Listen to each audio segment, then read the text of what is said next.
Good evening. We're going to talk about Bill Belichick later and his successor, but this week he interviewed with the Atlanta Falcons. By the way, no team Twitter should ever say, hey, we interviewed this guy, we interviewed this guy. That means nothing. Everyone gets interviewed. But you'd have to think that the Atlanta Falcons must ask Bill Belichick, and this is coming from a Nora Princiati of the Ringer tweet, name something that you overcame in life as an adversity and struggle. 48-3 being down to the Super Bowl 28-30 against, your team. So, Atlanta, welcome to shame. I'm Stephen Rabinowitz, and Jay Kaplan, what is the biggest adversity you've ever overcome in life? Uh, really? You're gonna put me on the spot like that? You don't have to answer. Anthony Strait is also along with me, and maybe the adversity is working with me right now. Welcome to On the Sports Line, the Divisional Round Playoff Edition. Oh boy. We'll preview the Elite Eight of the National Football League, and we'll talk about replacing legends like whoever would replace myself as host, who would ever fill in those shoes. And now on this week's show, One person I can think of, and she's kind of retired from the gig at the moment. that is true. I mean, what I'm Yeah. talking about, I'm talking about you right now. But meanwhile, I want 100% less NFC East, but we're only going to have 75% less NFC East on this show this week. Let's talk Cowboys. The Dallas Cowboys, who trailed for just under 45 minutes in their 8 regular season home games, trailed for a little over 52 minutes in their wild card game against the Green Bay Packers last Sunday. That includes the end, as the Packers eliminated them 48-32. The first 3 words out of Cowboys fans' mouth were "Fire Mike McCarthy, coach of dem boys." The next 3 words on Wednesday out of Jerry Jones's mouth were "No, no, and no." Wednesday night, it was told that Big Mike will be back in 2024. He will be on the last year of his contract, though, so we have a lame duck coach. Quack, quack, Anthony. Is this the right move? I gotta be honest.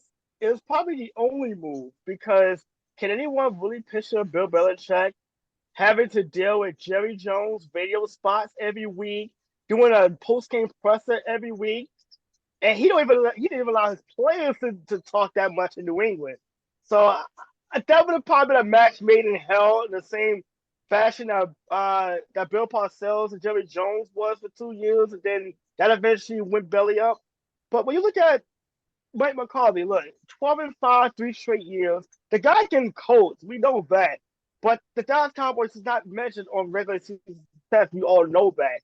And when you watch that game on last Sunday, there was and Greg Olson had kind of pointed this out on Fox. There was kind of a sense of angst. That's a nice word. There was a little strange aura in that stadium. And then when the Packers went up early, it kind of sank in even further, and then you kind of saw some of the body language from the Cowboy players.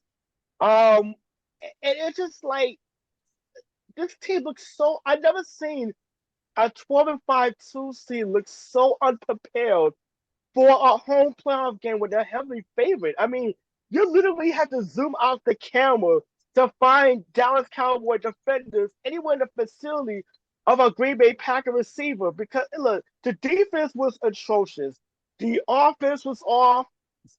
Dak Prescott played terribly through a couple of bad interceptions. We know about the pick six to Savage. Well, it's clearly obvious he was trying to force feed CeeDee Lamb on the play. CeeDee Lamb's body language was completely off. This team just looked completely flat. It's almost like they felt like if they just show up, that they were going to win, not thinking that the Green Bay Packers get paid to compete as well, much as anyone. They're the youngest team in the league playing with house money. And just look at like this is Mike McCarthy is going into the last year. It's literally like, okay, you get one more chance. But if you look at Jerry Jones' history, he's never been one to pull the trigger on a really quick fire. Like he gave Dave Campbell's 3 seasons, and which all 3 landed at was like 5-11 each of those 3 seasons before Bill Parcells became the head coach. Before then, he was patient with Chan Gary. We know about Barry Switzer and him taking over basically Jimmy Johnson's Jason team. Garrett. Yeah, Jason Garrett, of course, and even Wade Phillips. Like Jerry Jones is very patient with his coaches, so that is kind of one of the positives and the negatives with Jerry Jones being the owner. But on the flip side to this though, next season it may be Dallas's last shot altogether. Dak is on the cap for $59 million cap hit if you let him go, which he's not going anywhere. Then you have CeeDee Lamb and Michael Parsons both coming up on big paydays at some point. And you're going to lose guys through free agency. You might have to hire a new defensive coordinator. So this is a Cowboy team that, you know what, we don't know if the window of opportunity is closing on them because they're going to lose a lot of personnel going into next season. But Mike McCarthy is basically coaching his job. Like I tell people all the time, yeah, he won a lot of regular season games, but you know who else won a lot of regular season games? North Turner and Marty Schottenheimer. What did they all have in common? They didn't get much done in the postseason when it mattered. So I can understand Cowboy One of fans them being has won a upset. Super Bowl. I know one of them has done it in 13 years ago, but one of the three has won a Super Bowl and has actually gotten to multiple NFC championships. So just remember that, Anthony. I want to hear Jay's thoughts about this because hold on. North Turner as a coordinator, not as a coach. Keep that in mind. Well, no, McCarthy, yes, but McCarthy, Super Bowl 45. Yeah. That was a win. So, Jay, I know you're not the biggest fan of fire the coach. And I'm assuming here it's about the same way. Would I be wrong? Yeah. No, I mean, and as you and I, you and I were talking on the phone earlier this week when we were putting the show together, and you said this is the topic you wanted to open the show with. Just as a follow-up to your Jerry Jones said 3 words, no, no, and no. The city of Dallas followed that up with these 5 words: you have failed this city. So with that in mind, look, I know that Dallas Cowboy fans are shocked and more than a little pissed that Mike McCarthy is still the head coach of their football team, especially in light of how badly they got their asses handed them in their 48-32 NFC wildcard game lost to the Green Bay Packers, a game that wasn't as close as even that score would indicate. And as much as I've never really been a fan of McCarthy's, and it has more to do with him than just him beating the Steelers in Super Bowl 45 when he was head coach in Green Bay. And despite Bill Belichick being available, this may surprise people, I think it was the right call by Jerry Jones, even if no one else inside or outside the borders of the Lone Star State agrees with me or is on board with McCarthy's buy into us message. Look, first things first, and Anthony alluded to it, I'm going to address the Belichick elephant in the room. In my humble opinion, I don't think Jones and the Cowboys would have been a good fit for Belichick. Yes, on paper, it would seem to be the situation that Belichick is likely looking for: a veteran team with a top 10 quarterback in Dak Prescott, playmakers like wide receiver CeeDee Lamb and linebacker Micah Parsons that would seem to just need a legendary coach to get them over this postseason hump of theirs. The Cowboys haven't made it to the conference championship game since winning the Super Bowl in the 1995 season. But personality-wise and organizational control-wise, Belichick and Jones would not seem to be a good pairing. Jones has supreme control over the organization in terms of roster building, draft, etc., and has shown no signs in any point of his ownership of relinquishing any of that control. Jones also has a sizable ego, and we saw how that negatively impacted his relationship with the previous legendary coaches he's employed. Hell, it took him almost 30 years to bury the hatchet with Jimmy Johnson, at least publicly. Belichick has shown a propensity to rub everyone, including his owner, the wrong way with his prickly personality and veiled comments. He's also used to having total control of all football decisions, and despite any comments that may be made to the contrary, I have a hard time believing the hoodie is completely willing to give that up. Despite McCarthy's playoff failures, having only one postseason win in the last 3 seasons, this latest one leading Jones to say multiple times that he was floored by the loss, and it was beyond my comprehension. McCarthy has won 12 games in each of those 3 seasons, and his 36-15 regular season record over these 3 seasons is the NFL's second best, and one of the reasons that Jones retained him.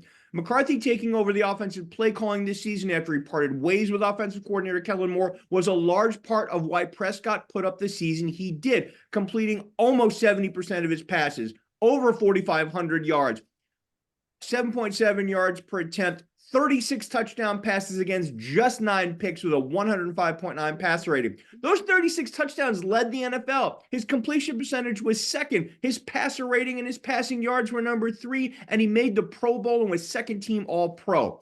Now, Prescott fell on his sword in the aftermath of the wildcard loss where he threw 2 picks that led directly to 2 Packer touchdowns, including that pick 6, saying that the blame falls on him. And here's the quote, "I suck tonight. That was it. I got it going a little bit late, but none of that mattered to that point." End quote. And when he was asked to speculate about McCarthy's future in Dallas, Prescott defended his coach, saying, quote, "He's been amazing. I don't know how there can be any speculation. How there can be, he's referring to the speculation, but I understand the business. In that case, there should be about me as well, honestly." Again, he's referring to speculation. "I understand that it's about winning the Super Bowl. I understand that's the standard of the league and damn sure the standard of this place. But I get it, but just add me to the list in that case." Now, Prescott has spoken quite highly of McCarthy this season, crediting his coach with the improvement in his game this season, as well as the overall structure of the Cowboys offense, increased and improved preparation. That was due to all the players being on the same page and spending more time working together as a group, as opposed to each offensive position group working separately. Now, as Anthony noted, Prescott's up for a contract extension that would keep him in place as the face of the franchise throughout the remainder of his prime years. And Rabbi, you're right about the cap hit. And when that guy says McCarthy is the coach he wants to play for, it does make it a little bit harder for Jones to cut that coach loose, especially when Jones actually took some of the accountability with how things played out. And this is a quote I never thought I'd hear Jerry Jones say. "Our loss on Sunday is shared by everyone here, not just Coach McCarthy. Our players, our coaches, our front office, myself, there is accountability for our results. I am accountable for our results. The lens we use to view and evaluate Coach McCarthy is holistic. While we were all disappointed with the result on Sunday and with our playoff record, I am 100% supportive of him as our head coach and ability to reach our goals." Now, Jerry Jones has his work cut out for him this offseason, starting with that Prescott extension so he can reduce that huge cap hit his quarterback currently has. And then there's the question of defensive coordinator Dan Quinn, who is having a great season running the Dallas defense before the Packers shredded it. Will he be the sacrificial lamb for this year's playoff failure, or will he have to be replaced simply because he'll be taking over for Pete Carroll out in Seattle?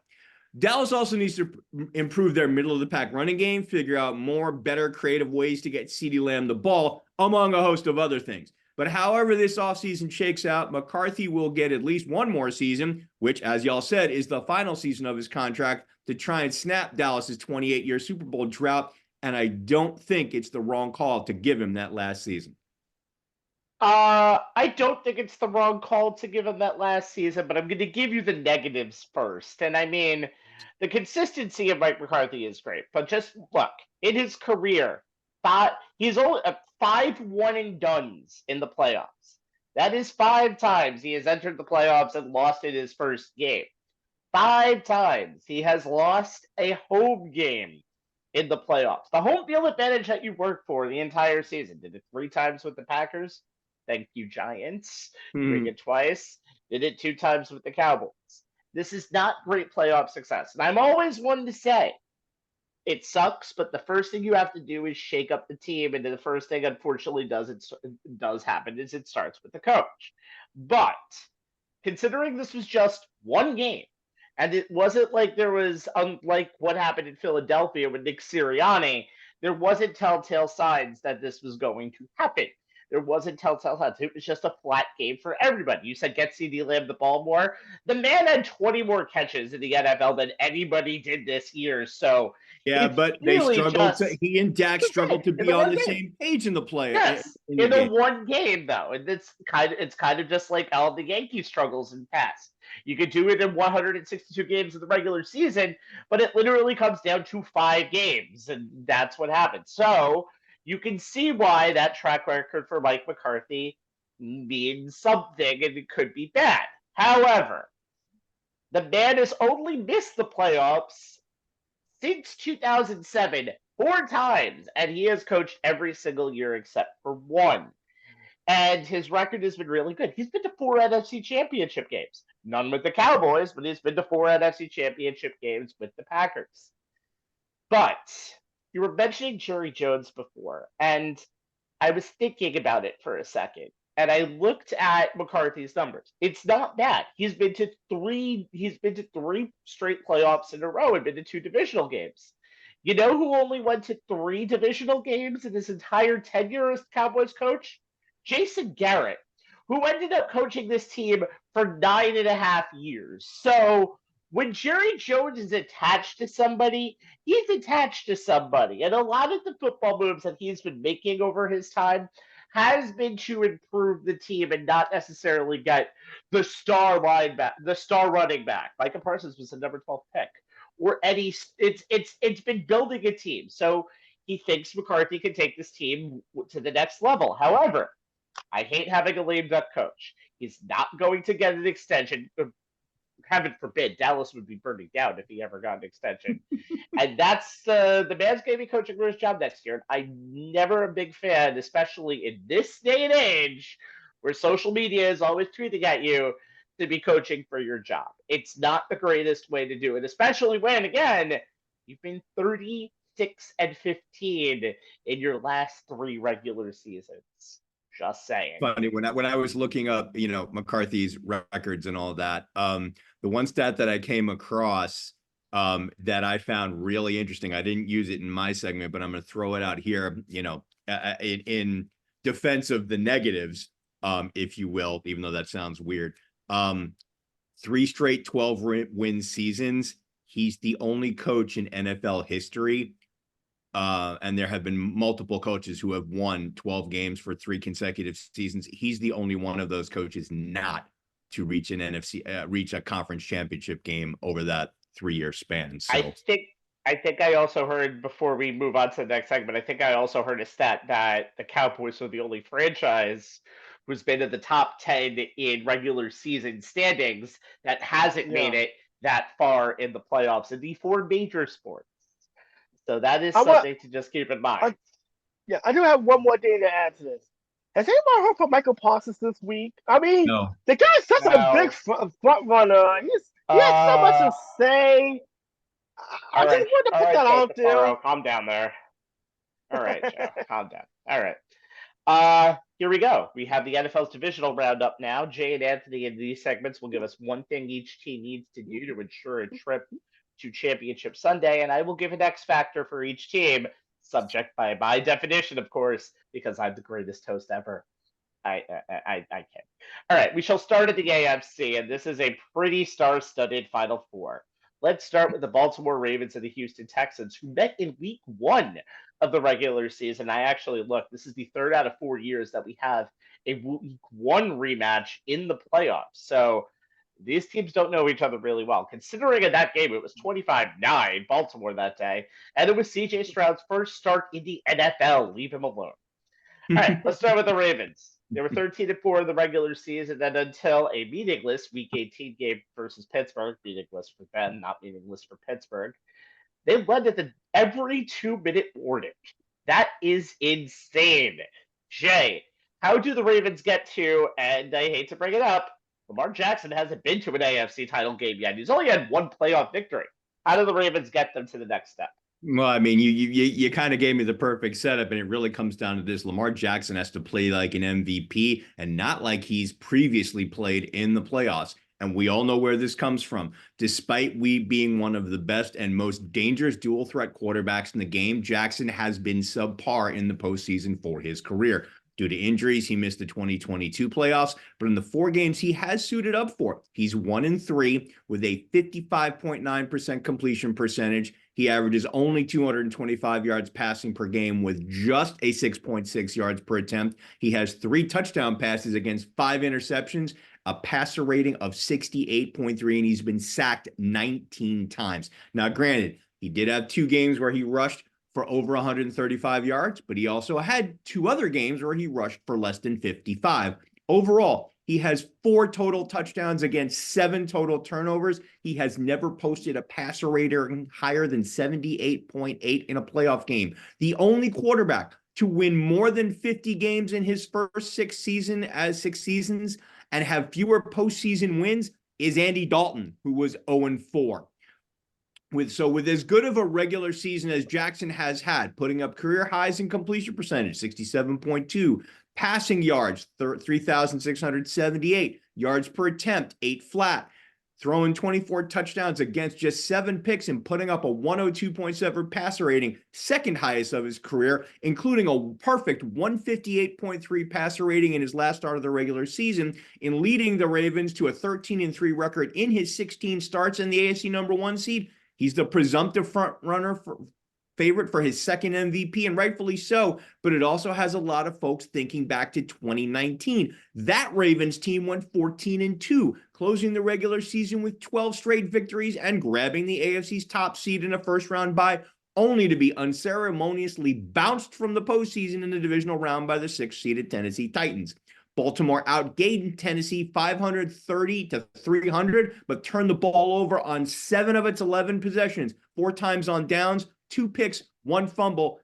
Jackson was MVP that season as well. So, despite everything that the 2023 Ravens have accomplished as a team, beating division winners Houston, Detroit, and San Francisco by a combined score of 96-34, becoming the first NFL team in history to win 10 games against opponents with winning records, and finishing in the top 5 in offensive DVOA, 4th, defensive DVOA, 1st, and special teams DVOA, 3rd, and what their quarterback accomplished in new offensive coordinator Todd Monken's offense.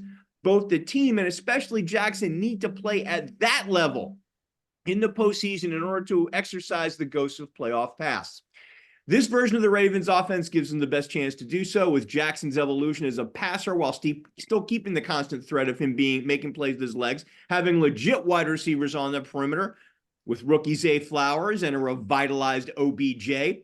He might also get tight end Mark Andrews, who is his safety net and #1 receiver, might get him back. He's been out since November 16th. You add to that a top-flight rushing attack led by running back Gus Edwards, who reached the end zone 13 times on the ground this season, and Jackson, who actually was the team's leading rusher with 821 yards and averaged over 5 yards a carry. But just like with everything for the Buffalo Bills coming down to Josh Allen, everything for the Ravens comes down to Lamar Jackson. He plays like the MVP. The Ravens are 1 game away from the Super Bowl. He doesn't, and it's 2019 all over again. The Ravens, I think Lamar Jackson, he doesn't have like a #1 option, but the set of wide receivers that they've given him this year has made him such a better regular pocket passer.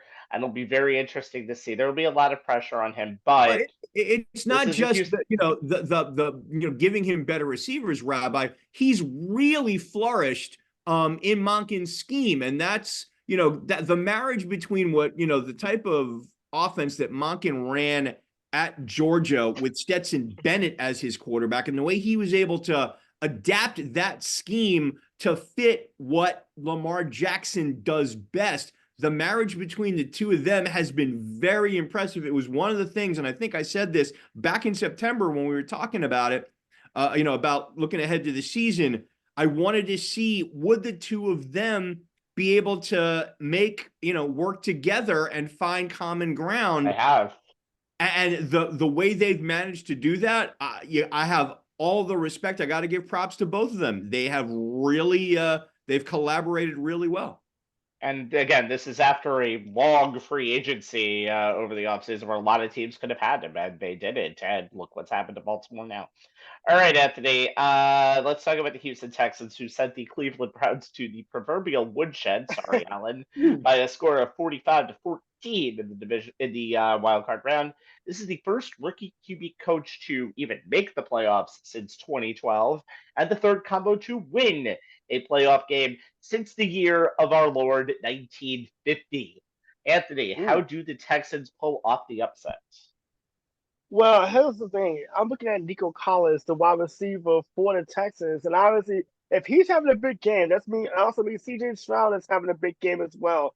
You look at Collins' season, 1,297 yards and 8 touchdowns, top 10 in both he had that many in his first 2 seasons in the NFL with the Texans. And down the stretch, he has a total of 16 catches, 275, and helping the Texans get back into playoff contention. We saw this the last game of the season against Indianapolis. Had a big game, 195, and a touchdown in that game. And against Cleveland in the wild card round, he added 7 more catches for 91 yards.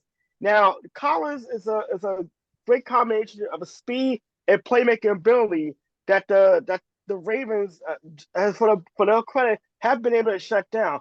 But I've been monitoring the Ravens injury report, the defensive backfield. Marlon Humphrey's been dealing with a calf issue, so he's been kind of hit or miss this week. And Brandon Stephens will likely to be the guy that would be matched up with Collins for most of the game anyway, if it falls to responsibility. He had a hard time dealing with Brandon Ayuk of the 49ers, even though the Ravens won that game convincingly. So I'm looking to see how the Texans attack the Ravens secondary. And they're gonna move Collins around a little bit more, maybe get him one on some wide receiver screens, trying to isolate that one-on-one matchup. And again, if Collins is also getting a big game, you gotta believe that it's because CJ Stroud is getting time and being able to find him downfield for some potential big plays, and that's going to be the key as far as the offensive line holding up, and whether or not Collins can be able to get downfield and be able to run those routes. And it's going to be interesting to see because he's going up against a secondary that might be a little banged up. He's also, again, he's seen this team before. So I'm very interested to see how he did nothing in that first game, but because for both teams though, I do want to throw out that week 1 because this is clearly at the same teams that we're going to see on Sunday. Yeah, as I said before, but again, still seen it before. It's not like he hasn't been there. It's still a trip to Baltimore that you've taken against a team that is not the same, but at least defensively. And I will say this too, because the forecast for Saturday is going to be frigid. It's going to be interesting to see a guy who probably nothing is frigid anymore to me. Nothing is frigid anymore to me. Yeah, but it's not frigid until you actually have to play in it. And catching a brick in 20-degree weather is a little different than catching it in the 75 temperature temperature dome of NRG Stadium. Yeah. So that's gonna be a big change, a bit of a challenge for Collins, pretty much all the receivers on Saturday. Yeah, Rabbi, you talked about Houston taking the Browns to the woodshed. The aftermath of the Browns came out of that woodshed minus some coaches this week, including their offensive coordinator, Alex Van Pelt, who got the axe, among others. So that talk about taking guys to the woodshed. I'd hope fair, considering they lost like 4 quarterbacks, but that's for another time. Okay, so Jay kind of hinted to my X factor for the Baltimore Ravens. By the way, the depth chart for the Baltimore Ravens includes Odell Beckham Jr., Rashad Bateman, Zay Flowers, and Nelson Aguilar. Yes, the one to drop passes in Philadelphia, but those are 4 veterans that you can throw to at any time. So add 2, and also, by the way, running backs in Gus. By the way, 3rd-string running backs. They've lost their 1st and 2nd-string running backs, but got themselves Gus Edwards, who's a touchdown machine, Justice Hill, who has been pretty good in spots this year. And ladies and gentlemen, Dalvin Cook has wormed his way into the postseason on the Ravens team. So if he scores a touchdown this weekend, Jets fans will probably just say it's not so Jets. But I'm talking about Isaiah Likely and Mark Andrews here because what's a tight end? Now, even if Andrews doesn't play, and I don't expect the guy who hauled in 45 passes for 544 yards and 6 touchdowns in 10 games got hurt against Cincinnati on a Thursday night about 2 months ago. I don't expect him to play a full set of downs anyway. Regardless, you need to get yourself back into game shape. But You have another tight end in Isaiah Likely, who also caught for about 400 yards, went for about 400 yards of passing, receiving yards this year, and also added 25 catches himself. So you have a guy who is basically likely has been a big play threat. You saw him, I believe, in the San Francisco game, just burn down for a touchdown. Actually, the Miami game. And imagine those two tight end sets come around on Saturday. That's a little scary considering Andrews has been pretty much consistently one of the top 3 tight ends in the NFL for years. That's Jackson's safety blanket. And you have a safety blanket along with another safety blanket and 4 other safety blankets around him. That's a pretty safe quarterback for my concerns. Then I want to talk about Christian Harris, the the Titans linebacker. How do you rebuild the defense? Just build them with Alabama boys. Obviously, Will Anderson Jr. is probably going to get some votes for defensive rookie of the year, but Christian Harris had a pick 6 in that game against the Browns, 101 tackles this year, added a few sacks to it. He is a guy who will be playing a lot. He has played 71% of the total defensive snaps this year for this team. And I think as much as what Houston can do on offense, it doesn't matter if Baltimore can match you. And Houston's biggest problem is their passing defense. And honestly, their run defense isn't that great either. Cleveland just never got out of the block. So if this becomes a last team with the ball type of game, Texans are going to lose. So I think this has to be a situation where the Texans can get Lamar to make the mistakes he did, especially against the Titans back 4 years ago. If he could, 3 years ago? No, 4 years ago. I'm sorry. If he could do that, I think this could be a very close game. But Baltimore has a lot of firepower, so they're going to be coming out guns blazing in this matchup, and that's where I see Baltimore's real strength. That's not a defensive team anymore. That's an offensive juggernaut. Again, they've led in every game this year up until the 2-minute warning. They have not finished in games, and that could be something to look out for, but we'll see what happens. Very interesting first game. All the games are interesting, but they could all also be blowouts. Not this one, though, because we make our way to the other AFC Divisional Playoff, and oh boy, barn burner galore. The 2nd-seeded Buffalo Bills and the 3rd-seeded Kansas City Chiefs are playing, and the Chiefs are playing in Orchard Park for the first time since the pandemic times of 2020. That's 5 straight matchups in Arrowhead that the Bills have had. 3 regular season, 2 postseason. And, of course, remember the stat, of course, of Patrick Mahomes finally going on the road. We'll talk about that in a moment. These two teams met in Week 14, where the Bills won 24-20. And if you remember clearly, kids, this is the Kadarius Toney ruins a great play by jumping off sides game. Let's start with Buffalo. They were 31-17 winners on Monday. Sorry, Jay, versus the Pittsburgh Steelers. Despite without number 2 wideout Gabe Davis, quarterback Josh Allen went for a 120-plus passer rating and just your ho-hum 52-yard run for a touchdown, which was the 2nd longest ever run for a QB in the postseason. Guys, who's number 1? Colin Kaepernick? That is correct, against the Green Bay Packers in 2012. Ant, you're up first this time. How do the Bills slay the Mahomes Dragon? You know what? It's going to have to be the Jekyll. It's going to be trying to tame the Jekyll and Hyde that is Josh Allen. For the good that we see with Josh Allen, he's had some negatives also with turning the ball over. He has a combined 44 touchdowns. He combined 29 through the air and 15 on the ground. But he also has a career high 18 interceptions, and he has had some ugly, ill-timed interceptions at that. We remember the Sunday night game against Miami and the interception in the red zone, and also some questionable decision making, throwing the ball short of the goal line, and Buffalo couldn't get another snap ball before halftime.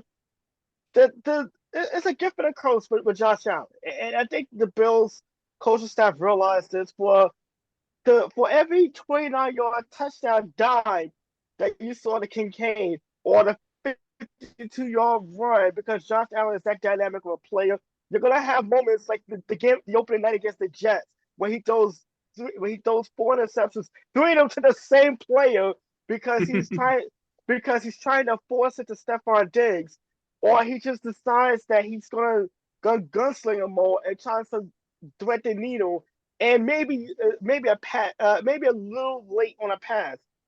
And go back to that game against Kansas City. He only threw for 233 yards. He had a touchdown pass, ran for another, but he also got picked off one time, was sacked multiple times, and was only held to just 32 yards rushing with a 68.8 passer rating.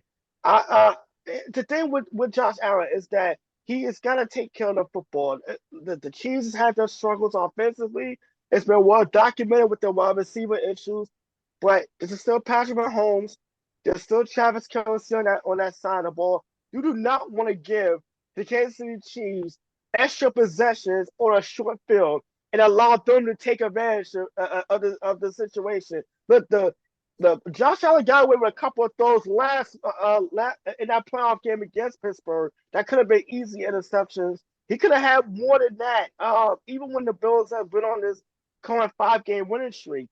But he's gotta do a better job with some of his decision making. He's obviously been a good quarterback throughout his career.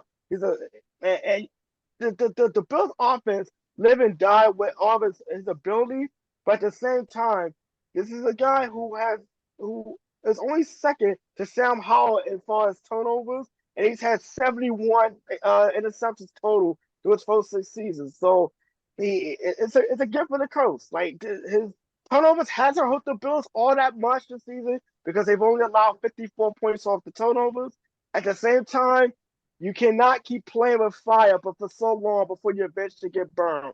So Josh Allen, he's got to take care of the football, take his shots when he can, but keep in mind you are playing at home. Your defense has been playing very well.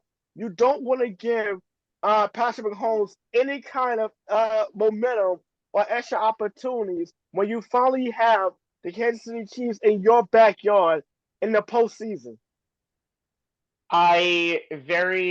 Josh Allen is almost an enigma to me in terms of like he's Brett Favre 2.0. I think he's finally become Brett Favre 2.0, and there's a lot of games where he can cost them the team the victory. By the way, if Mason Rudolph doesn't throw that pick in the end zone in that game on Monday, this is probably a totally different game we're talking about. Probably a one-possession game all the way through. So, by the way, I hate to steal it from the Steelers. The Bills have made none of these wins look easy either. I feel like this is the season of nothing is easy for the Bills. So, there was a time for them to win a Super Bowl. This would be the season where nothing seemingly goes right most of the time. All right, Jay, after a 26-7 win over the Miami Dolphins, the Kansas City Chiefs are back in the divisional round like it's nothing. And even though Orchard Park in Buffalo will be a balmy vacation like 15 degrees at game time for Patrick Mahomes, Mahomes has never played a non-Super Bowl in the playoffs outside of Arrowhead. Jay, how do the Chiefs become road warriors? Well, I'm gonna duplicate some of what you said, but the headline here, folks, is the Chiefs will win if postseason Pat shows he can take his act on the road. And we all know what Patrick Mahomes has accomplished in the postseason. 12-3 all time, including the win over Miami in the wild card round, 3 trips to the Super Bowl, and a pair of Lombardi trophies and Super Bowl MVP awards.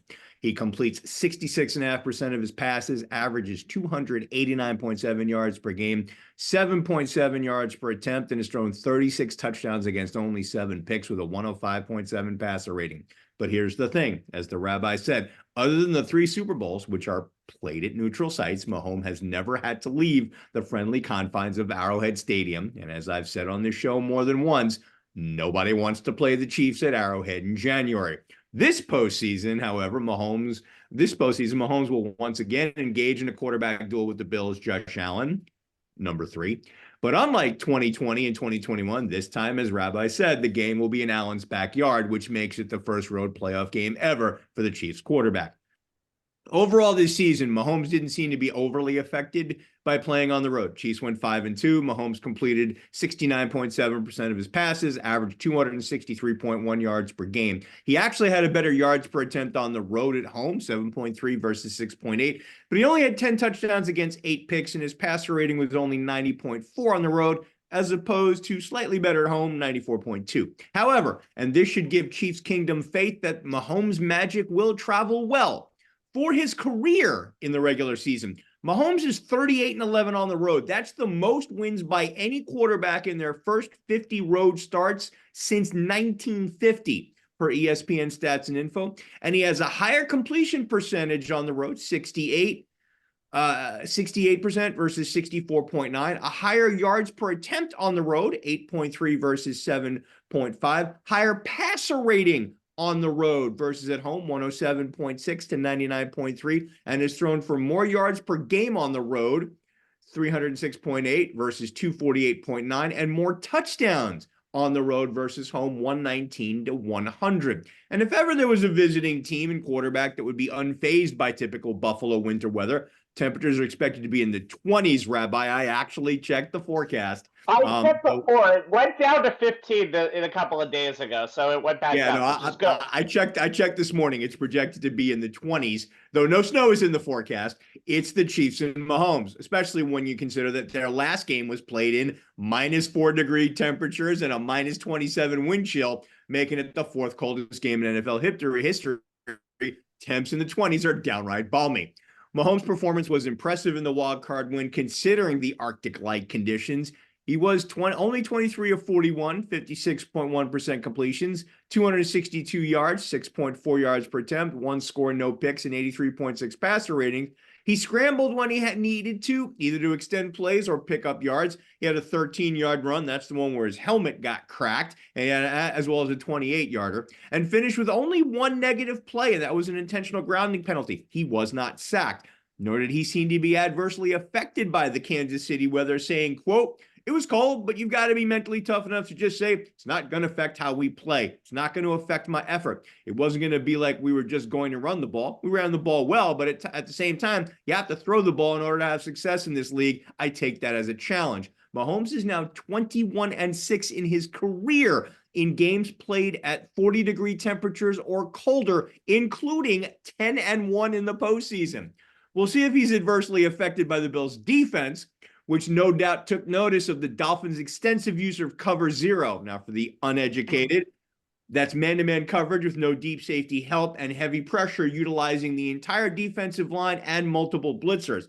Dolphins deployed that on 41% of Mahomes' dropbacks, the highest rate of his career. He completed just 7 of 18 passes, that's a little under 39%, for only 74 yards. It's a little over 4 yards per attempt, and a passer rating of 51.6 while being pressured 10 times. When other schemes and coverages were used, Mahomes completed 16 of 23. That's 69.6% completion for 188 yards. That's 8.2 yards per attempt, and a passer rating of 108.6 while being pressured just 5 times. Miami being down their top 3 edge rushers likely dictated the higher than normal pressure rate.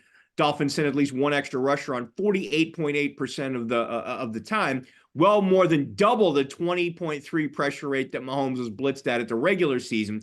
But if Buffalo can make Mahomes uncomfortable, they were 9th in the NFL in pressure rate at 23.1 and 4th in ESPN's pass rush win rate at 51.4%. Then they have a chance, even against the Chiefs offensive line that was number 1 in ESPN's pass block win rate at 77.1%. But if the Chiefs offense can improve their red zone touchdown percentage of 33% against the Dolphins, 2 touchdowns and 4 field goals in 6 trips, to at the very least be closer to their regular season red zone touchdown percentage of 54.1%, which was just 17th in the NFL and is 3rd lowest among the playoff teams.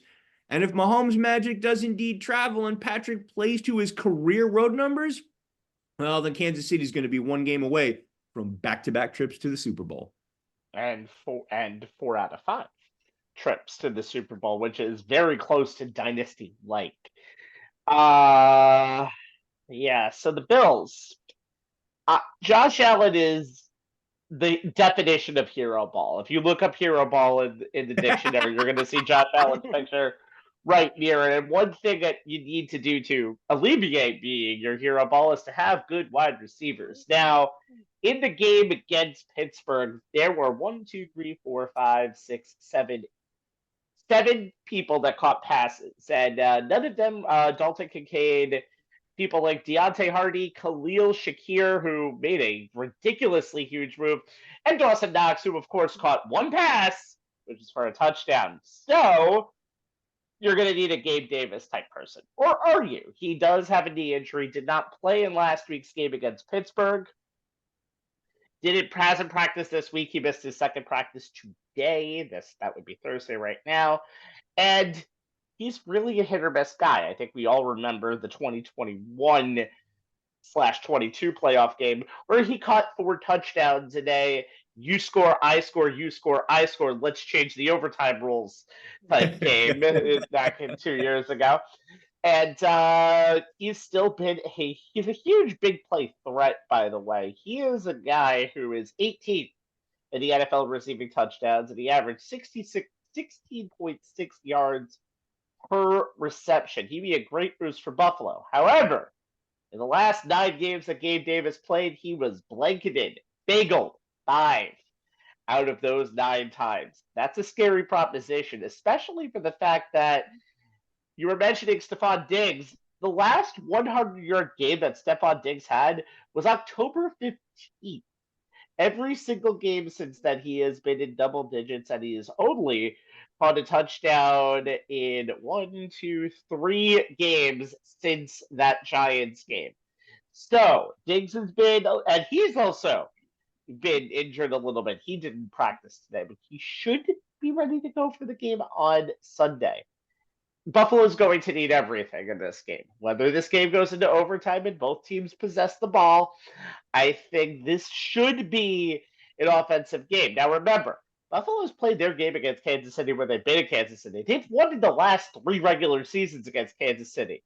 And everybody knows you make your money in the postseason, and that's where Kansas City has hit their bread and butter. And I think they might be ready to go finally with their wide receiver core thanks to Rashee Rice. Now, in his final 6 regular season contests, he had 9.3 targets per game and 12 targets in the playoff game. And Rice racked up a ridiculous doing it in the cold where the ball, as I've been told by people who actually played football, I can't speak to anything because I'm just a stupid couch potato, racking up 130 yards and a touchdown on 8 catches and really just sliced the defense of the Dolphins apart. And he has finally been really the number 1 target to go to. Over 55% of the targets on Saturday went to just Rice or Kelsey. Kelsey, by the way, caught 7 catches for 71 yards, got 10 targets. So when Mahomes has kind of like shrunk his vision to be like, I'm going to get it to Rice. I'm going to get it to Kelsey. I might throw one to Richie James every now and then. He did have 1 catch. I might throw it to Kadarius Toney if he plays, and Toney will probably drop it. He did not play last Saturday, by the way. And that's why Patrick Mahomes. It's like if an NBA team just shortens their bench in the postseason. Kansas City shortens their wide receiver rotation, and if it leads to that guy, Kelsey, and that guy, Rice, I like the Chiefs' chances. Plus, the fact that they have 2 days extra rest, I think, is a huge factor in this game as well, because I think Kansas City is rested and ready to go for this matchup. Yeah, it's going to be fun. It's going to be fun to see because normally in years past, when you were going to Ocean Park, you had to deal with the cold and the rabid fan base. It would be clearly Buffalo advantage. But they're taking on a team that just played the 4th coldest game in NFL history. So the weather kind of goes out the window in that regard. But it's going to come down to basically it's going to come down to basically the turnover battle and who can take care of the football. We see Mahomes and Josh Allen kind of fall victim to hero ball sometimes out of necessity. So in some cases, yeah, definitely Mahomes more or less this season because of the issues with his wide receiver core. But it's going to be, like I said, it's going to be a nice little chess match with 2 solid defenses. Kansas City defense can get after the quarterback. I think they were 2nd in the league in sacks overall with 57. So and the Bills' offensive line gave up the fewest sacks. Some of that is Josh Allen's ability to run and keep plays alive. So it's pretty much going to be a battle of strength versus strength when you look at these two teams. I don't know if they're ever going to live up to the divisional playoff game we saw 2 years ago. But hopefully we see another classic game.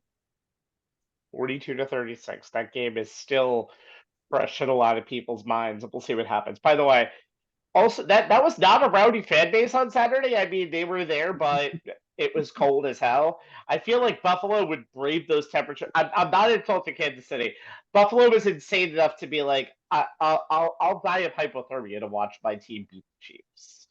Just that. This is a huge referendum game. They just need to play Marv Lee's speech before every game. If it's too cold for them, it's just like Foz. Yeah, it doesn't work for Kansas City after what the hell they just went through last Saturday night. Yep. We'll see how that happens. All right. In the words of Chris Berman, let's move over to the National Football Conference. And since the Eagles lost on Monday night, we will have a new team representing this conference in Super Bowl 58. The San Francisco 49ers and Green Bay Packers did not play in the regular season. That's a rarity between these two franchises, but the Niners and Packers can claim that they have a huge rivalry because this will be playoff matchup number 10. And this is now becoming the all-time most common playoff matchup. Ironically enough, Dallas and Green Bay was number 1 until last week. The San Francisco 49ers are the favorites, no doubt about that. And their 12-5 regular season ended with a small thud, winning only 1 out of their last 3 games. They will not have played a meaningful game in 20 days when they kick off Saturday night at 8:15, only on Fox. Thank you, Fox, for the promotion. Yes, Fox, I gave you the promotion. Jay, I don't think you believe in rust, but you do believe that the Niners will win if... Mr. Irrelevant is as relevant in the postseason as he was in the regular season. Now, rightly or wrongly, depending on which camp you're in, Brock Purdy can't seem to escape the narrative of being the Mr. Irrelevant of his draft class. For the record, I'm in the wrongly camp, as in enough already with that qualifier constantly being applied to him. He put up regular season numbers that are worthy of the Pro Bowl nod he received. His 69.4% completion percentage is number 4. His 4,280 passing yards is number 5. His 9.6 yards per attempt is number 1. His 31 touchdown passes are number 3. His 113.0 passer rating is number 1, as is his 7.0 touchdown percentage, his 13.9 yards per completion, his 8.8 yards per drop back, and his 0.26 EPA per drop back. The offense he runs as effectively as the best point guards in the NBA, getting the ball to his key playmakers, running back Christian McCaffrey, wide receivers Deebo Samuel and Brandon Ayuk, and tight end George Kittle, ranks number 1 in the NFL in EPA per play, EPA per drop back, EPA per rush, success rate per play, and drop back success rate. On the season, Purdy has been the NFL's most efficient quarterback when facing pressure, averaging 8.7 yards per attempt when defenses come after him. And since the 49ers Week 9 bye, Purdy has a perfect 158.3 passer rating and Pro Football Focus's top grade on play-action passes, which is not surprising when you consider that Kyle Shanahan's scheme is designed to be effective running the ball. The 49ers outrushed opponents by 864 yards this season, by 1,039 yards last season, by 406 yards in 2021, and by 503 yards in 2019. In each of those playoff trips under Shanahan, the 49ers never failed to at least get to the NFC title game.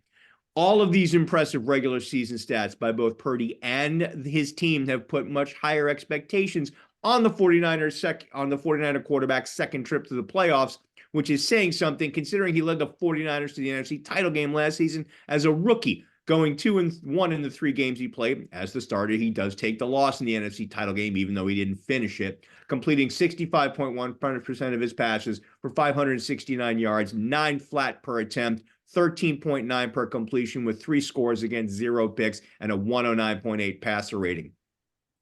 Samuels believes Purdy is up to the task and has backed his quarterback since the day he took over the QB1 job last season. We all remember Debo saying that if Purdy had been knocked out of last year's NFC title game in the first quarter with an elbow injury, the 49ers would have been the ones taking on Patrick Mahomes and the Chiefs in last year's Super Bowl. To say that Purdy has some unfinished business this postseason is as big an understatement as saying that the Super Bowl is just another football game. There are a couple of things to watch for that could negatively affect Purdy's play as a passer. The first is whether it's Spencer Burford, who's in his second year, or 9-year veteran John Feliciano at right guard. Feliciano has been dealing with a back injury, though he was a full participant in practice this week.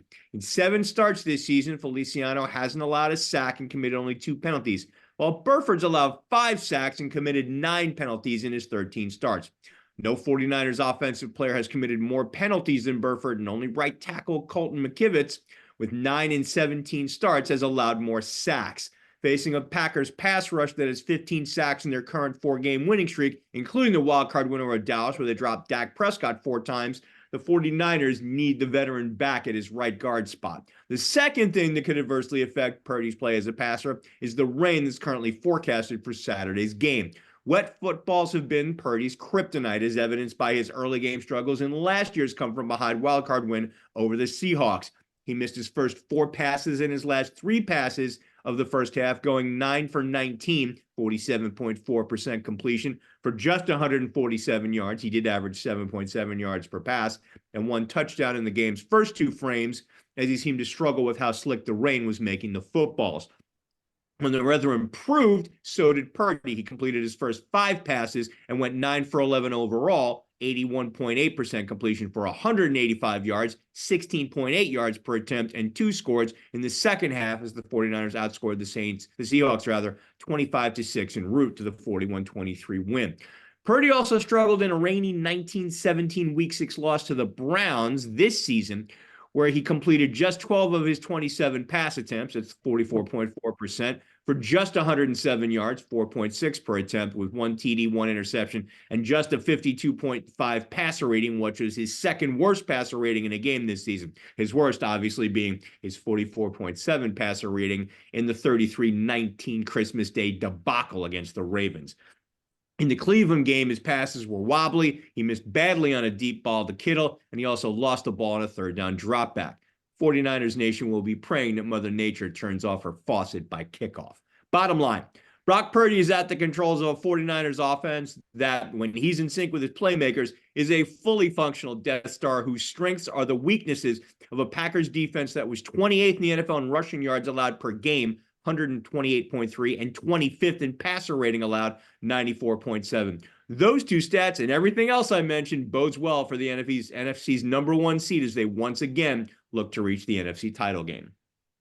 Again, you mentioned it perfectly. Fully functional Death Star. They have so many weapons that they can kill you with, and I think the 49ers are ready to show what they were until that Ravens game. That Ravens game, I think, took them down a little bit, but this is a very huge opportunity.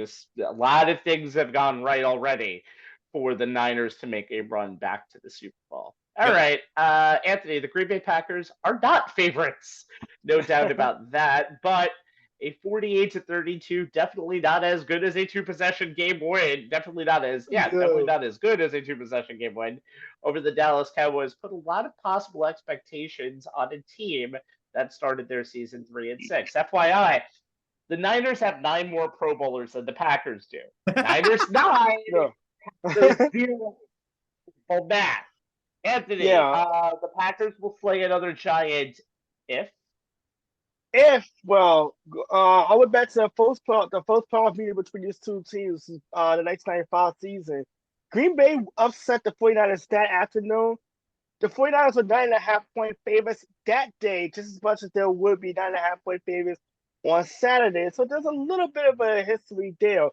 But Jordan Love has to be the best player for the Green Bay Packers. I mean, I think that's kind of the Captain Obvious one. And since the Packers fell to 3-6, since week 10 in Pittsburgh, Jordan Love's arguably one of the best players in the NFL. I mean, this is a guy who came a long way. He had been struggling.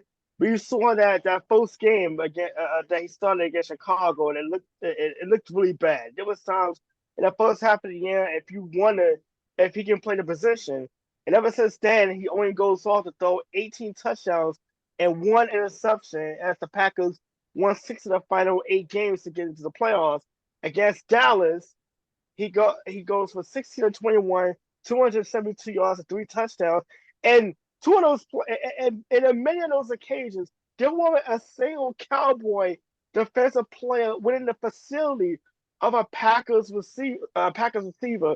And on some of those throws, clearly he's been watching a lot of film on Aaron Rodgers and playing behind him for 2 years, because some of those throws he was making were 3-quarter, they were sidearm, they were very Aaron Rodgers like as far as him getting the ball out very quickly, um, keeping plays alive with his feet, and just being able to improvise when he needed to. He finished with 157.2 passer rate. That actually ties C.J. Stroud for the fourth highest QB rating for a playoff debut.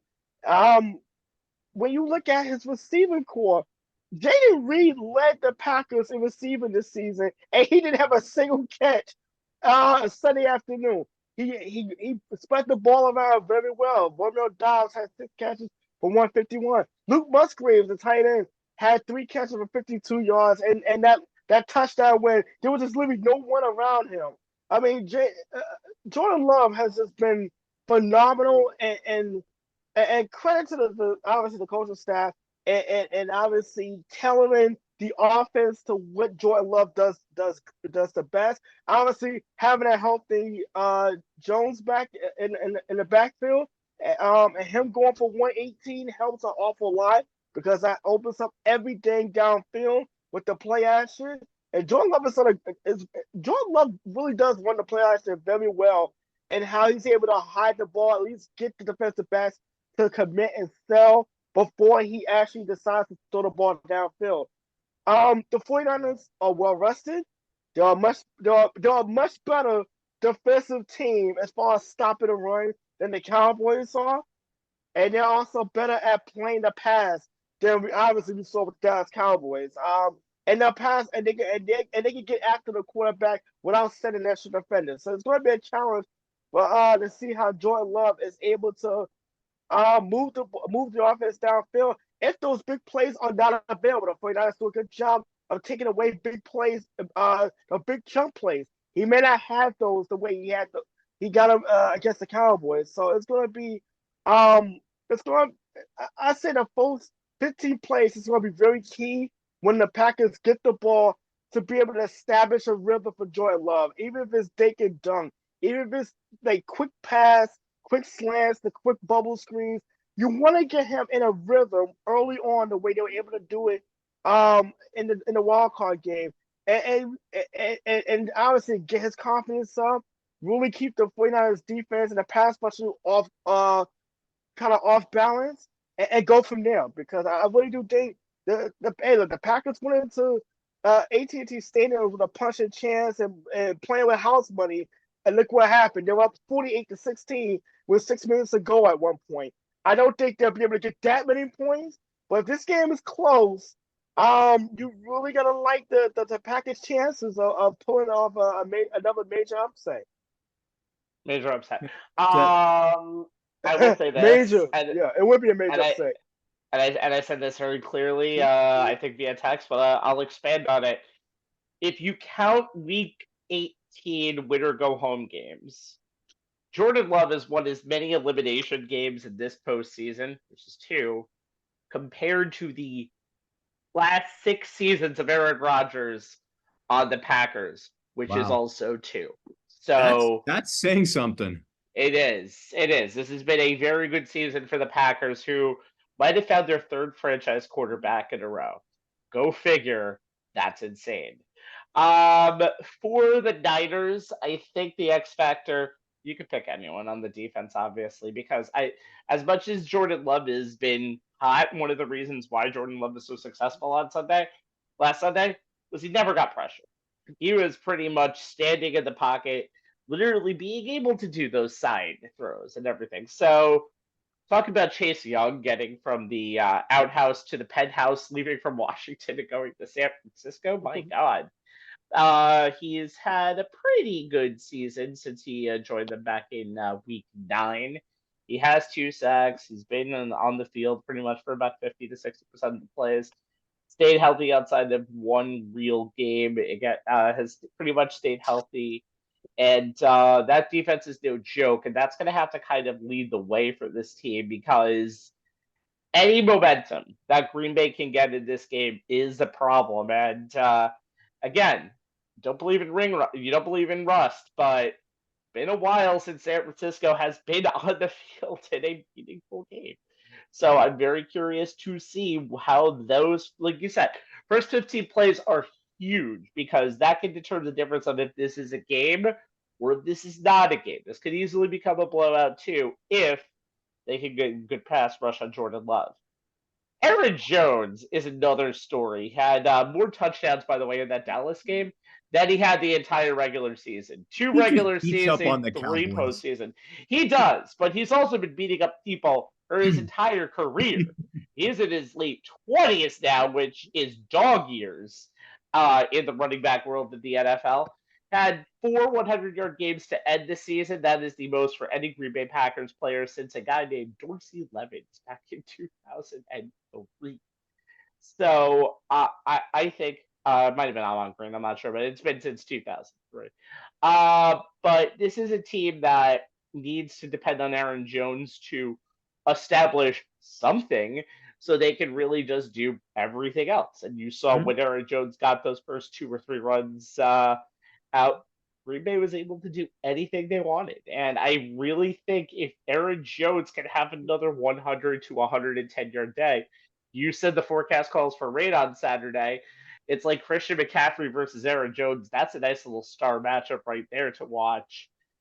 This could get interesting. And I think, again, Green Bay is playing with house money. They're the first ever team to knock off a 2 seed in the wild card round, because obviously it's only been a few years since we went to this format. So you want to talk house money? Put the casino chips on the table because it's all house money for here. There's a lot of teams playing with house money this week, and the Green Bay Packers are a playoff excellence in the NFL for years and years. So the most house money that you could possibly think of is right here. And believe it or not, if Green Bay does win this game, that will be their 3rd NFC Championship game appearance in 5 years. So don't sleep on that. Especially, again, going through a quarterback change and having a team that is ridiculously young, just a little north of 25 years old. Very interesting to see these games. Again, they could also all be blowouts. Hey, I mean, Rabbi, we could be looking at, the next generation of Mahomes versus Allen in Jordan Love and Brock Purdy, which would be great. I would say Father Young, considering the 2 teams involved. We've seen them have classic meetings, but we should see 30 years old, by the way, Jay. I think Mahomes versus Allen is still the generation of Mahomes. Oh, well, without a doubt. But I mean, these guys are, if they keep, progressing at the rate they've been progressing. And as I said to you, Rabbi, I have to do a mea culpa on Jordan Love because I did not see this coming, especially in light of how the first part of his season went. But I mean, if these 2 guys consider stay on the trajectories that they're on right now, and, the teams keep developing around them, or in the case of the 49ers, pretty much stay status quo, then, you're looking at, 2 quarterbacks in 2 franchises, 2 very iconic franchises who could become, the franchises that, you're looking, that could be competing in the conference championship game 4 years to come, just like, which would give them the NFC version of Mahomes versus Allen, That's which more is like it. We would love to see in a championship round game every year. Well, you mentioned 2 teams with young homegrown quarterbacks that are really on the way up. The other divisional game does not feature that. They featured 2 quarterbacks that were kind of thrown away to the curb by their respective old teams. The other divisional game in the NFC features the odd combination of the Detroit Lions and Tampa Bay Buccaneers. The rare matchup, in fact, the rarest of matchups that you'll ever see between a 3 seed and a 4 seed in this round, features two teams that met way back in week 6 in Tampa Bay. A game that was flexed into 415, but was still buried in distribution to the Eagles and the Jets. How dare you, NFL? How dare you? Game was a 22-6 game. Detroit won that game. Both teams' roads have been interesting to say the least, both movie-like this season, in my opinion. After the Packers gave the Lions a surprising present, their win over the Cowboys gave the city of Detroit something that they've never had: 2 Lion playoff games at home in the same season. So after a 24-23 emotional wildcard win against the Los Angeles Rams, Anthony, the Lions will make their first NFC title game in 32 years if they ride the emotion, the momentum of the home crowd, but also you have to run the football. I mean, this is a team that has a top 10 passing offense, but it's predicated by having a number 3 ranked rushing offense. You have David Montgomery, who clips 1,000 yards, and Jamal, did I pronounce his name correctly? Jameer Gibbs. Jameer Gibbs. Yeah. That added another 945 yards on the ground. But in the regular season matchup against Tampa Bay, who was one of the stingiest run defenses in the NFL, they didn't get much on the ground. David Montgomery led the team with 51 yards, but as a team, they only got 79 yards rushing.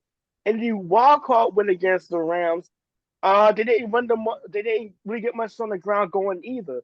Now, Jared Goff has thrown for 4,500 yards and 30 touchdowns, but if we go back to his days when he was quarterbacking on the Rams, what he did best and what he was the most effective was in the play action passes and taking the deep shots downfield. And when you have with the Lions, when you have the weapons that they have, and when you have the St. Browns and the Sam Porters and even Jameson Williams, who gives the Lions a deep threat when he's available, when he can play. You want to be able to maximize those opportunities, but you can't do that if safeties are just kind of sitting back and cover 2, and you just don't have the passes there. So they have to get the running game going. It's going to be hard to do because Tampa Bay pretty much delegated the Philadelphia Eagles to one-dimensional offense in that wild card win. I mean, the physicality that the Buccaneers defense played with in that game. I have not seen this Buccaneers team franchise play with that kind of physicality since they had those great defensive teams in the 2000s. It's been a very, very long time. The Lions have to make it easier for Jared Goff. I mean, look, he threw for over 300 yards in that 20-6 win against Tampa Bay, but it wasn't as if he had the big plays downfield. It was a lot of just taking what the defense gave him, and the Lions offense they just operate a lot better when they're able to stay on track, when they're able to stay on script, and be able to get run the football more. But and also try to keep the offense out of those third and long situations, which is a strength of Tampa Bay. We saw what they were able to do to Jalen Hurts and just make his life miserable. In fact, they sacked him in the end zone and forced they got a safety out of it. So those are the keys for Detroit. I mean, they have the emotion, they have the home crowd behind them. They got a second home game that a lot of people was not expecting. But the fundamentals have to get back to what they do best, and that's run the football and be able to pretty much get the rest of the big plays and the passing attack out of that. So that's going to be what they have to do in order to win the game on was it Sunday afternoon, correct? It is a Sunday 3 o'clock game. Give Detroit and their fans a whole afternoon.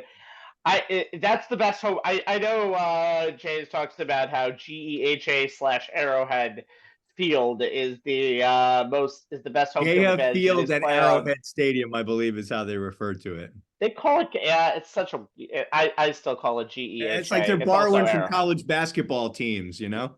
It's if it's named Arrowhead, if my mama call it Arrowhead, I'm calling it Arrowhead. That's just pretty much gonna leave it out there.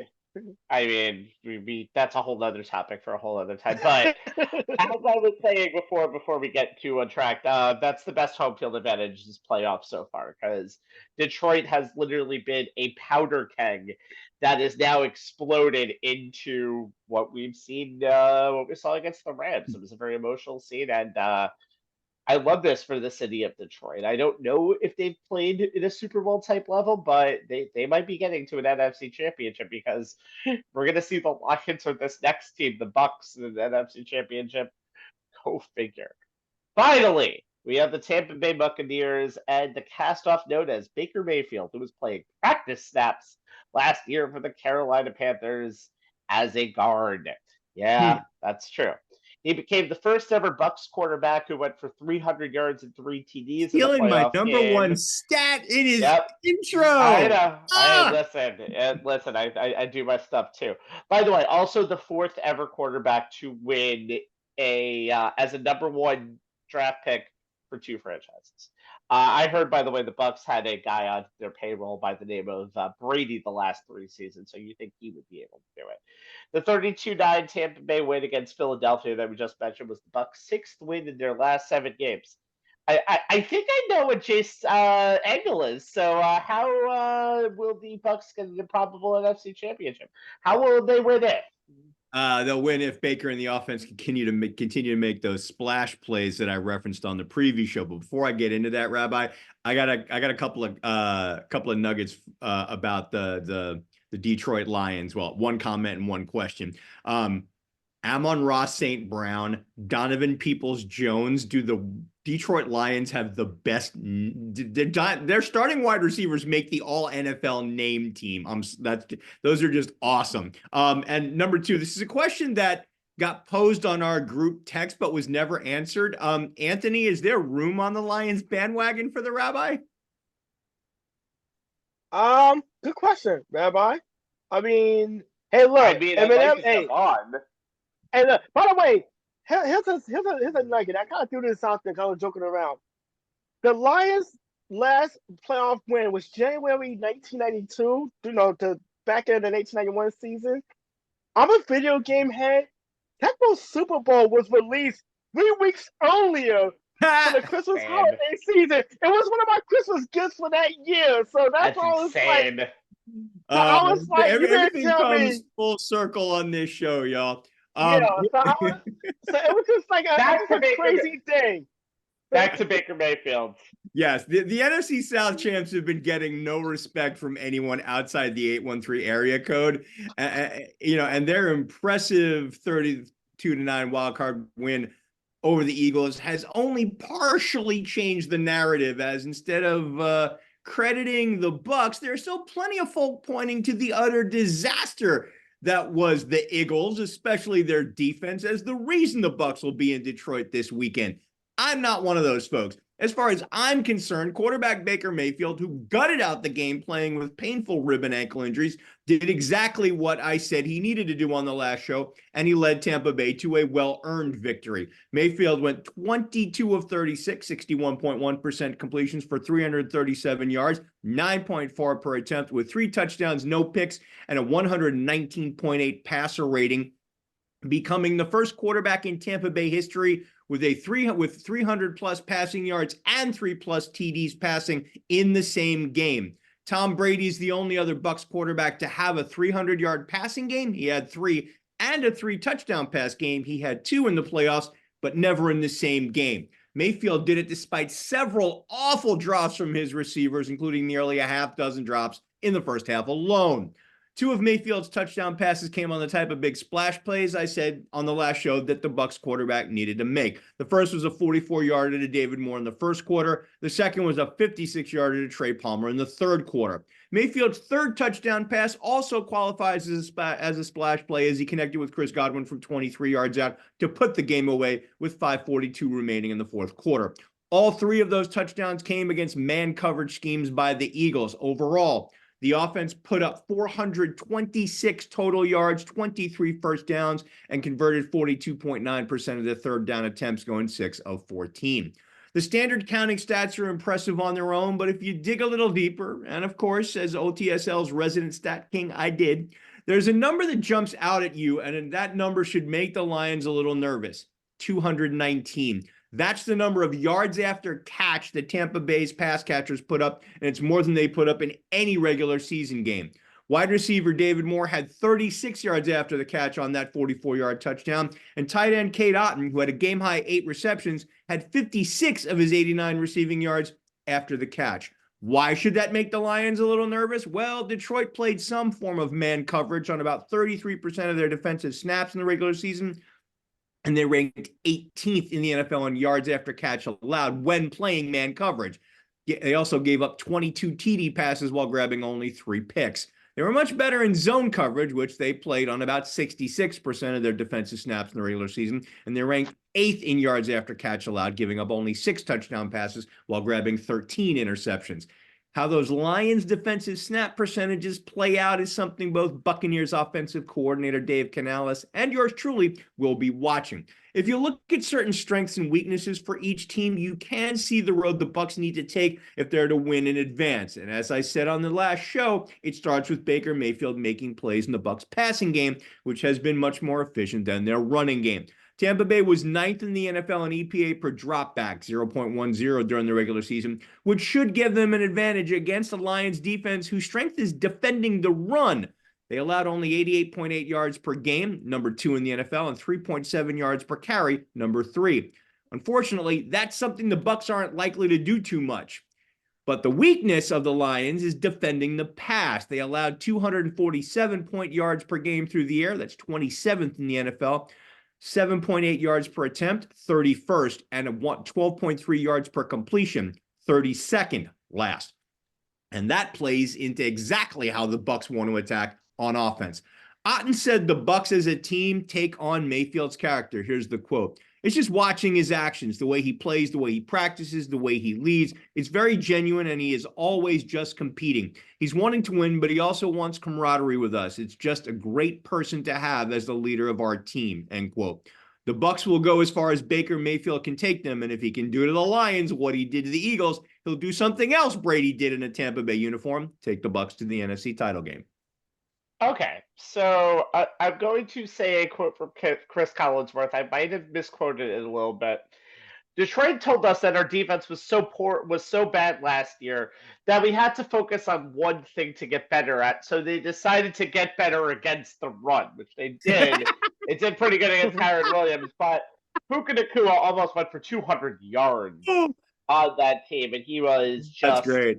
Amazing. So can only imagine. By the way, I do give Tampa Bay credit for all of the splash plays they made Monday, but as they can say, both things can be true. And some of the defense I saw in that Philadelphia game was as porous as I've ever seen a defense play in a game. And I just saw the Cowboys play that other day, by the way. So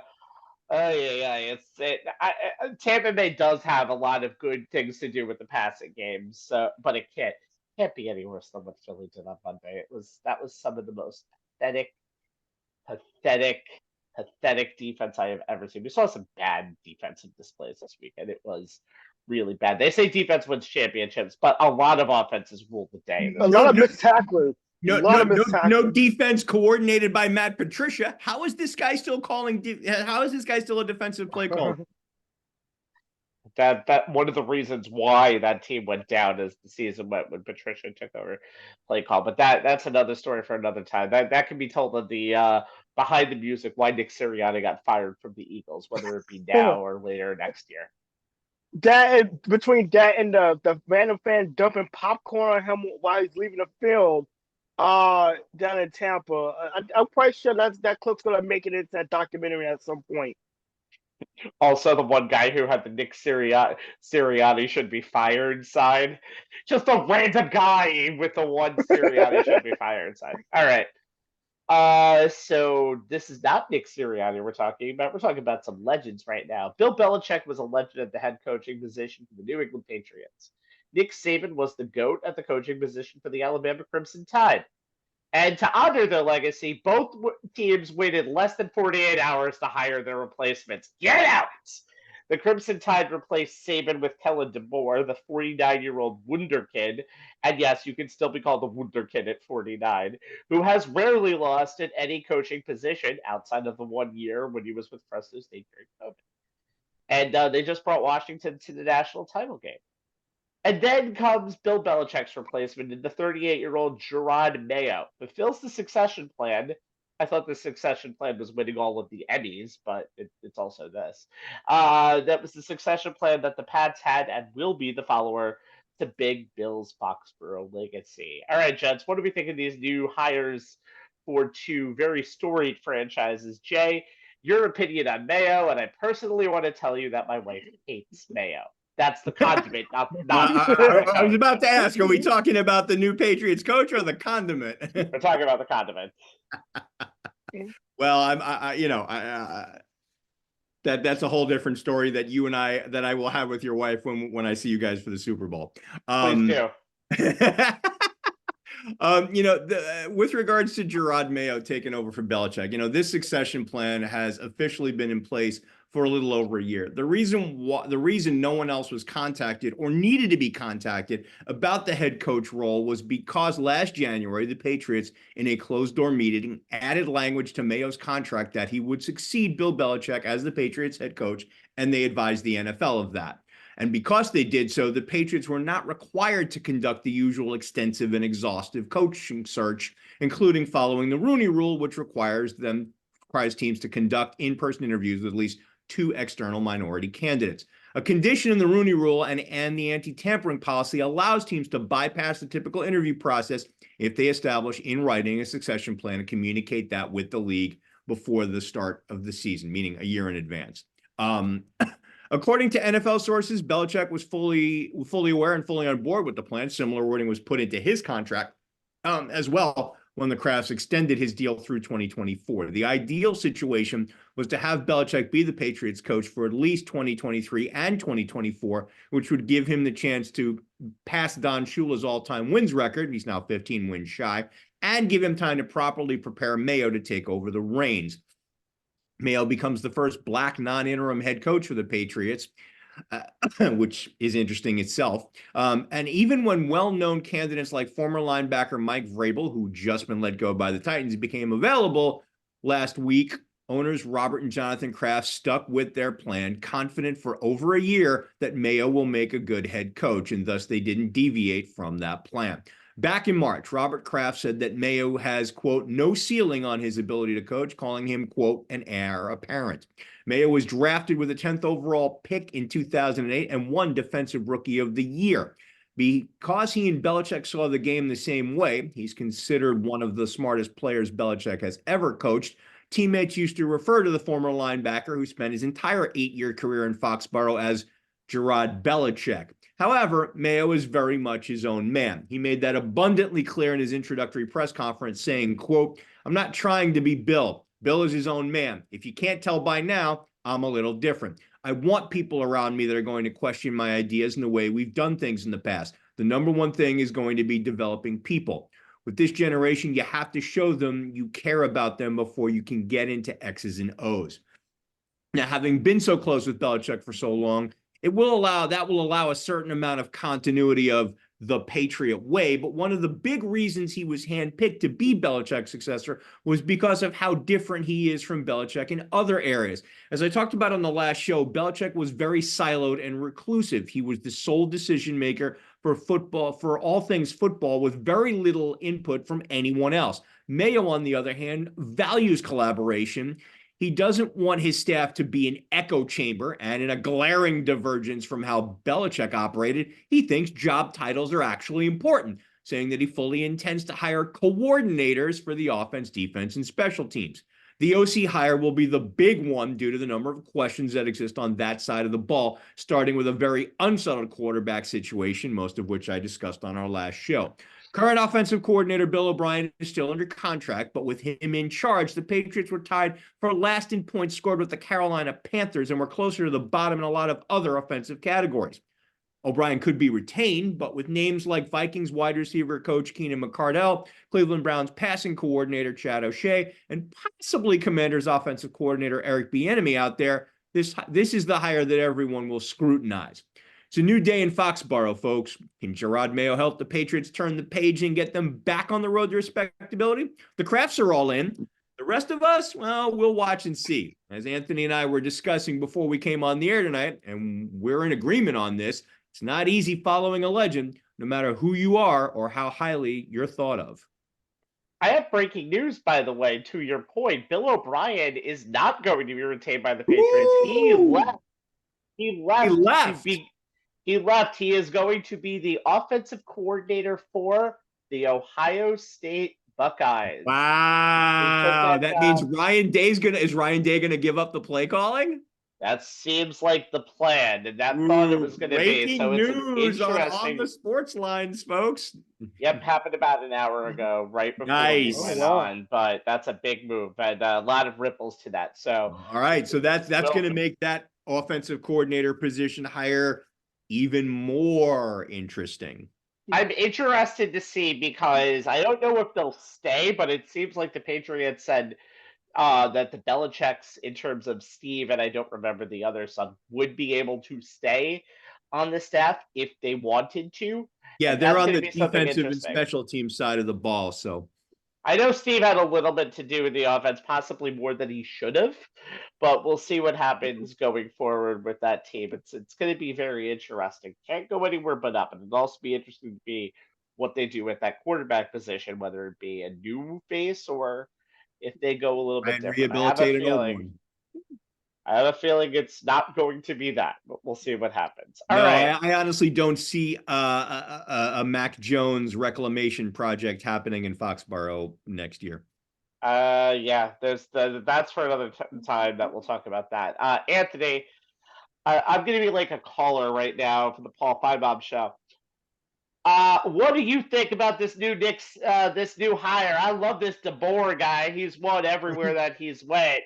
I don't know if I like that West Coast flair over to the Southeastern Conference, the Conference of Champions. So, Paul, Anthony, I'm going to let you answer about Kalen DeBoer, and I'm going to hang up and listen. You know what, God rest his soul, but I would have loved to hear Phil's reaction to this hire and honestly Kalen DeBoer replacing Nick Saban down in Alabama. But it's not like the guy is a complete scrap heap. He's literally just coming out of leading Washington to the national championship game, and just his second season there.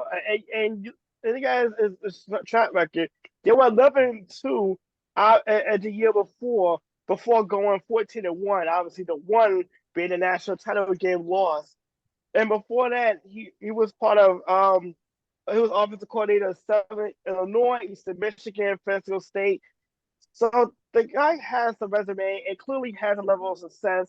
But again, it is replacing a legend and replacing a guy who brought 6 national championships to Tuscaloosa, a guy who for 15 straight seasons had the program at number 1 in the country at any point during the season. This is a guy who obviously with one of his weaker teams might have been arguably one of his better coaching jobs this past season, and getting the Crimson Tide, who at one point this season had a merry-go-round at quarterback back to the national football playoff, and could have easily, if not for a goal line, stand the goal line, been back in the national championship game. You're talking about the one step in the situation the same way Wade Perkins, and we talked up and we brought his name up before the show. That's right. Stepping in to having to replace Paul Bell Bryant, who is only the football god of Alabama. So this is what he find himself into. It's not just you're replacing a legend. It's the culture of the SEC. It is the pressure of every year of you got to beat Auburn in the Iron Bowl, regardless of what the records show. This is the game we don't lose. This is and the realization of trying to get out of the SEC to get to the SEC championship game. Every year they're playing for a national championship. the pressure is always there. He is and granted, DeBoer is the excuse me, can say he is the last Pac-12 championship coach on his resume, but at the same time, I mean, we've all seen it. I mean, the SEC is a completely different animal. There's a reason why every college football playoff, obviously we're going to have a 12-team format next year, has included an SEC team. There's a reason why the SEC is the money draw of the conference. It's because they have the powerhouse programs. I mean, I want to see how DeBoer handles playing the Georgia Bulldogs if that matchup happens next season. And it will. It'll happen right at the beginning of the season, actually, week 3. Yeah, or how about Ole Miss? You know, these matchups that was so compelling. Tennessee, Georgia. Tennessee, Georgia. I mean, yeah, the list goes they get on Texas on. next season. There you go. Yeah, the Longhorns are now part of the conference as well. So you are literally jumping into a frying pan, if you will, not just with the pressure of winning right away, the recruiting, obviously you got NILs coming into play, which is totally different from what Nick Saban had to deal with when he took over in 2007. But now you also have the fact that in next year's college football playoff, you're not just playing for a conference championship, you're playing for seeding also. Because you want to either have a home playoff game or be able to get that buy that's going to be available. So there's so many games that he's going to be having to jump into, but it's also just the culture of Alabama Crimson Tide football that he's going to have to talk about. And he's even said it himself. He knows what he's stepping into. He knows that the pressure's on from day one, that everything he does, he's going to get that comparison to how Nick Saban did it in years prior to. And it's going to be, okay, you're replacing the legend. Can you do what the legend did? Can you bring a championship the way the guy that preceded you did as well? So it's going to be very interesting times in Tuscaloosa starting next season. Yeah, I mean, I agree with Anthony 100%. I mean, Rabbi, the conversation that you came in on the tail end and Anthony and I were having, pre-show, we were talking about how there are certain college programs and certain professional teams, across all the 4 major sports where the standard, to borrow Mike Tomlin's line, the standard is the standard, but for certain teams, that standard is a little higher. The bar you have to clear for your season to be considered successful is higher. Alabama's one of those. The Patriots are one of those. You talk about, the Yankees in baseball, or the Celtics and the Lakers in the Steelers, or, a team like North Carolina in basketball. It's these blue blood type of college programs and these uber successful professional programs where the standard is just different. And not only are you replacing a legend, you're replacing a legend at a place where you have to clear that ridiculously high bar to be considered a success. It's interesting enough. I mean, I didn't cut you off. Sorry about that. Yeah, no, I was just mentioning Jay. Like we were talking about the Steelers and Bill Cowher having to take over for Chuck Noll, and then Mike Tomlin having to take over for him, Bill Cowher. So it's the whole thing of just stepping in and having to replace the guy who was so successful before you, and you realize at a place where success is defined in a completely different way, Rabbi. It is, but I just want to remind you that it's really Bear Bryant and Nick Saban who brought the standard up, and to a lesser extent Gene Stallings, but some of the names of the people that were, all due respect to Ray Perkins and Bill Curry, who had to kind of take the mantle from Bear Bryant to Gene Stallings, they weren't terrible. But the next set of names that I'm going to tell you between Gene Stallings and Nick Saban are Mike DeBose, Dennis Franchione, who had a lot of recruiting violation issues, and Mike Shula. That team was on former Alabama Tide quarterback, Mike Shula. Mike Shula had some terrible records, by the way, at Alabama. He only had a 10-2 season and then 3 seasons of 500 or under. That's the standard that you don't see with Alabama. Just to clean up, by the way, they play Georgia next season. They play at Tennessee. They play at LSU. They play at Oklahoma. No Texas. They'll also play a non-conference game. I don't know how the SEC can actually schedule non-conference games when there's 75 teams in the SEC, but they will play at Wisconsin. But all I'm going to say about Kalen DeBoer is this record: 104-12. 104-12. That is a number that stands out on itself. And I know it's a West Coast guy going to the Just Means More conference, which I love. But again, you can't clone success. 104-12. They're also going to bring Austin Mack, who is going to compete for that position in Washington. He brought Austin Mack over to Alabama. A lot of people are transferring out of Alabama because, again, they're not getting Saban. So that's a little bit of a disappointment for that program. But he's also bringing his offensive coordinator. He is bringing his offensive coordinator to take over what Tommy Rees did. And he did a very good job, but he'll get hired pretty much immediately. But again, 104-12 is something that cannot get replicated. Man just wins. 3 different places. Yeah. All right. That about does it for Jay Kaplan and Anthony Strait. Get back here right now. No, I just want to say that because I did make a Tecmo Bowl reference. I still have a Bo Jackson hat from Tecmo Bowl, so I just want to give a good shout out. Nice, man. I want a T-shirt. Digging deep into the hat collection in the background. Love it. Anyway, for Jay Kaplan and Anthony Strait, I am just a man by the name of Steven Rabinowitz. Facebook.com/OnTheSportsLines, YouTube.com/OnTheSportsLines. You can see this show in any way you want to, live or on demand in any form possible, even if you want to see our ugly faces from a show from last year or something we said bad about the Jets earlier last year, too. That is thing. X/Twitter, Jay? Yeah, the handle is ONTH Sportslines, where you will see a link to this show tomorrow, and swing around every once in a while to check on some interesting nuggets that we think are worth your time to check out our read, including one that's sitting up there right now, which is Jason Stark's Baseball Hall of Fame column. He puts it out every year, and it's always a very interesting and educational read. He also votes like 15 people into the Hall of Fame, which is and that Hall of Fame only vote 10. Get it right. He also votes 10 every year, but you know what? That's the way the Hall of Fame should be. But again, another day, another time. We'll see you guys for Conference Championship weekend next time, and you can see me on other platforms all week. Good night, now. Night, everyone.